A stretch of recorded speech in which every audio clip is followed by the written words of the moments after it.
Hello everyone, hope you all are doing good. இன்றைக்கி நம்ம பார்க்க போகிற ரெசிபி பால்பூரி. இது ரீசெண்டாக ஒரு ஒகேஷனில் நான் ட்ரை பண்ணேன், நல்ல ஃபீட்பேக் வந்தது. So I just wanted to share it to you all. So let's get started. அதுக்கு நான் ஒரு 1 cup ஆஃப் வீட் ஃப்ளவர் எடுத்துருக்கேன், 2 spoons of rava, 2 spoons of ghee, தேவையான அளவு சால்ட் அண்ட் வாட்டர். ஸோ நம்ம யூஸ்வலாக சப்பாத்தி பூரி பண்ணுற மாதிரி இருக்க டவ் ப்ரிப்பேர் பண்ணி கொஞ்சம் நேரம் வச்சுக்கலாம். இப்போ நம்ம பால் பூரிக்கான பால் ப்ரிப்பேர் பண்ணலாம். அதுக்கு ஒரு 8 to 10 ஹோல் கேஷ்யூஸ் நான் சோக் பண்ணி வச்சுருந்தேன் வார்ம் மில்கில் ஃபார் 30 minutes. அது பேஸ்ட் ஆக்கி will keep it aside. Next நான் ஒரு 500 ml of full cream milk எடுத்திருக்கேன். அது நம்ம நல்லா பாயில் பண்ணதுக்கப்புறம் அந்த கேஷ்யூ பேஸ்ட் ஆட் பண்ணி அண்ட் நான் சாஃப்ரான் த்ரெட்ஸ் ஒரு 4 to 5 சாஃப்ரான் த்ரெட்ஸ் வார்ம் மில்கில் சோக் பண்ணி வச்சுருந்தேன்.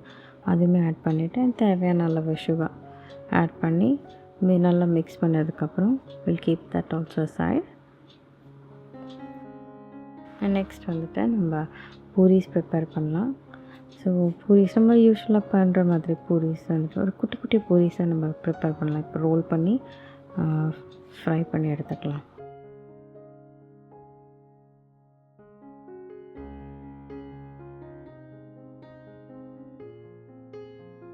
இந்த மாதிரி ஃப்ரை பண்ணி எடுத்துக்கலாம். கொஞ்சம் ஃப்ளஃபியாக இருந்தால் it will be nice. So fry பண்ணிவிட்டு ஒரு பவுலில் எடுத்து வச்சுட்டு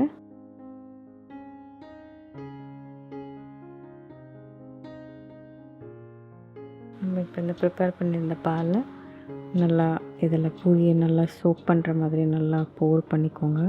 கொஞ்சம் பிஸ்தாஷியஸ் வச்சு கார்னிஷ் பண்ணி some saffron threads also garnish பண்ணி serve it to your loved ones. So I hope you like it.